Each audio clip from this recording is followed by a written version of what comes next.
I loved to read when I was a child, and I think the reason that I love to read is because you know, I grew up, my family was very poor, and I used reading to escape. And so I read a lot when I was a child, and I was so impressed by what writers did. It was as if they worked magic on the page because they could transport me to these other places. And so I loved reading so much, and I dreamed of perhaps, you know, working that same magic and being a writer one day, but I didn't think that I could do it. And so for years I tried to do other things. You know, I tried to, for years I tried to sort of avoid, you know, really following my dream of being a writer.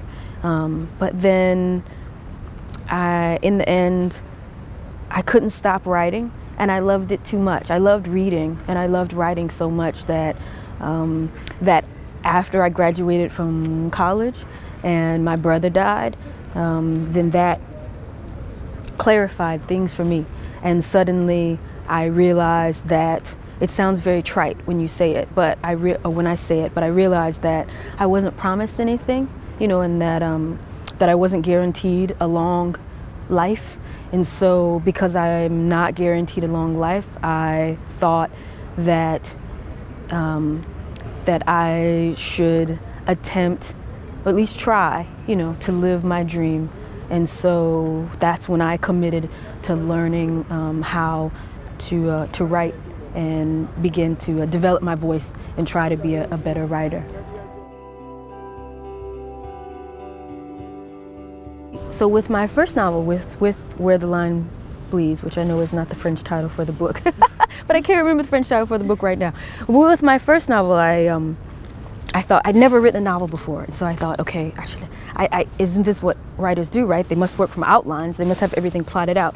So I wrote this long outline when I began working on that book, and I thought I would follow it faithfully. And then around 3 chapters in, I realized that I didn't know who the characters were in the beginning when I sat down to write this outline. And because I didn't know who the characters were, I couldn't predict what they would do during the course of the book. So around chapter 3, I threw out the outline and I just let the story do what it, you know, I just let the story come to me, right?